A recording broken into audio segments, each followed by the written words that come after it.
मेरे प्यारे दोस्तों, ज्ञान के सागर में आपका स्वागत है। दोस्तों, मेरे एक मित्र हैं, वो थोड़ा-सा मानसिक डिप्रेशन के शिकार थे, तो वो एक साइकियाट्रिस्ट के पास गए, तो साइकियाट्रिस्ट ने उनको दवा के साथ-साथ सवेरे उठकर दोनों हाथों से ताली बजाने की सलाह दी, कि आप ज़ोर-ज़ोर से जितना हो सके दिन में तालियाँ बजाएँ। इससे आपके मानसिक जो सुदृढ़ता है उसमें बढ़त होगी और आप अपने डिप्रेशन से बाहर निकल आएंगे। अब सवाल ये है कि आखिर डॉक्टर ताली बजाने के लिए क्यों कह रहा है।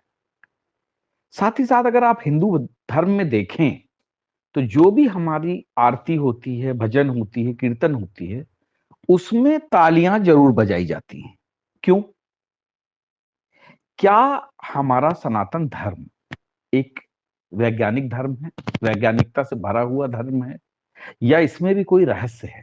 देखिए, सनातन धर्म जो है वो ज्ञान विज्ञान व तकनीक से जुड़ा हुआ धर्म है।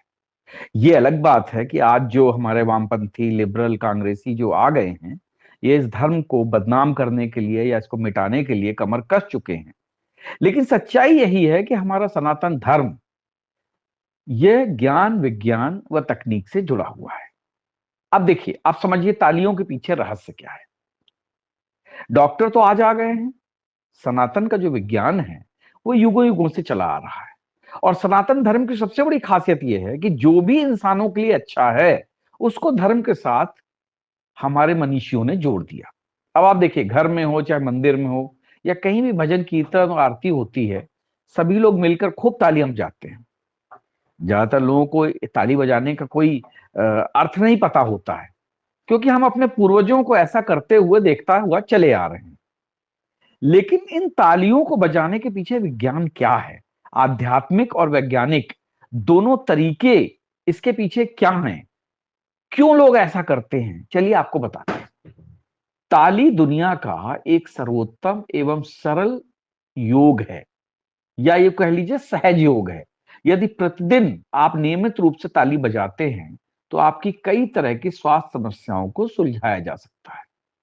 आध्यात्मिक मान्यता के अनुसार अगर हम देखें कि ऐसा कहा जाता है कि जिस प्रकार एक कोई व्यक्ति अपने बगल में कोई वस्तु छुपा ले और यदि दोनों हाथ ऊपर करे तो वह वस्तु नीचे गिर जाएगी।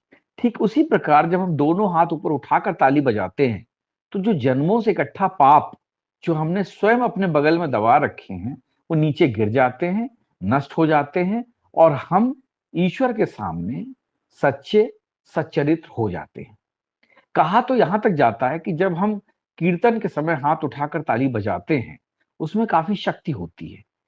ऐसा करने से हमारे हाथों की जो भाग्य रेखाएं होती हैं वो तक बदल जाती हैं। और आप समझिए, हमारे सबसे पवित्र जो सर्वमान्य ग्रंथ है रामचरितमानस, इसमें भी गोस्वामी तुलसीदास ने बड़े ही सुंदर तरीके से ताली बजाने का जिक्र किया है। उन्होंने कहा है, राम कथा सुंदर कर तारी, संशय विहग उड़ावन हारी। यानी कि राम कथा सुनते समय अगर आप ताली बजाते हैं तो आपके मन में जो संशय होता है, जो मानसिक उद्योग होता है, वो सब जो है पक्षी की तरीके से उड़ जाता है और आप अपने मन को, अपने आप को हल्का महसूस करते हो। अब ताली के पीछे वैज्ञानिक आधार क्या है? देखिए, एक्यूप्रेशर सिद्धांत, इसके बारे में आपने सुना होगा। जैसा कि आप जानते हैं, मनुष्य के हाथों में पूरे शरीर के अंग व प्रत्यंग के दबाव बिंदु होते हैं, जिनको दबाने पर संबंधित अंग तक खून व ऑक्सीजन का जो प्रवाह होता है वो पहुंचने लगता है और धीरे धीरे कोई भी रोग हो वो ठीक होने लगता है।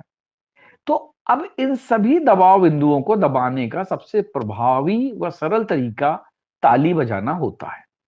अब ताली आप किस किस तरीके की होती है, कभी सोचा कि ताली कितने प्रकार की होती है, उससे लाभ क्या होता है? देखिए, ताली में बाएं हाथ की हथेली पर दाएं हाथ की चारों उंगलियों को एक साथ तेज दबाव के साथ इस प्रकार मारा जाता है कि दबाव पूरा हो और आवाज अच्छी आए। इस प्रकार की ताली से बाएं हथेली के फेफड़े, लीवर, पित्ताशय, गुर्दे, छोटी आंत व बड़ी आंत तथा दाएं हाथ की उंगली के साइनस के दबाव बिंदु दबते हैं। इससे इन अंगों तक खून का प्रवाह तीव्र होने लगता है। इस तरह की ताली को तब तक बजाना चाहिए जब तक कि हथेली लाल ना हो जाए। इस प्रकार की ताली बजाने से कब्ज, एसिडिटी, मूत्र संक्रमण, खून की कमी व श्वास लेने में तकलीफ जैसे रोगों में लाभ पहुंचता है। अब एक ताली होती है थप्पी ताली। इस प्रकार की ताली में दोनों हाथों के अंगूठे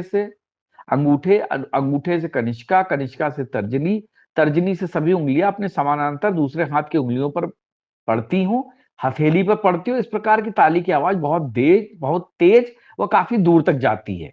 यह ताली कान, आंख, कंधे, मस्तिष्क, मेरुदंड के सभी बिंदुओं पर दबाव डालती है।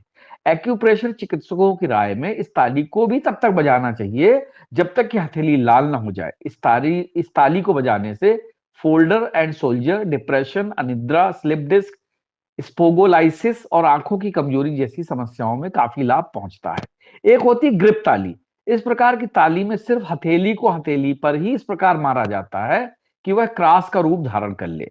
यह ताली उत्तेजना बढ़ाने का विशेष कार्य करती है। इस ताली से अन्य अंगों के दबाव बिंदु सक्रिय होते हैं और यह ताली संपूर्ण शरीर को सक्रिय करने में मदद करती है। यदि इस ताली को तेज व देर तक बजाया जाए तो शरीर में पसीना आने लगता है। शरीर के विषैले तत्व पसीने से बाहर आकर त्वचा को स्वस्थ और निरोग रखते हैं। इस ताली बजाने से न सिर्फ रोगों से रक्षा होती है बल्कि न जाने कितने तरीके के रोगों का इलाज भी हो जाता है। तो समझिए, जिस प्रकार से ताला खोलने के लिए चाबी की आवश्यकता होती है, उसी प्रकार कई रोगों को दूर करने में ताली न सिर्फ चाबी का काम करती है बल्कि कई रोगों का ताला खोलने वाली होने से इसे मास्टर चाबी भी कहा जाता है। हाथों से नियमित रूप से ताली बजाते रहिए, रोगों को दूर करते रहिए और सनातन धर्म की महानता को और उसके वैज्ञानिक होने की महत्ता को समझते रहिए। अपने स्वास्थ्य को अच्छा रखिए, जीवन की सारी समस्याओं को सुलझाते रहिए और अपने धर्म और समाज के प्रति हमेशा जागरूक रहिए। जय हिंद, जय भारत।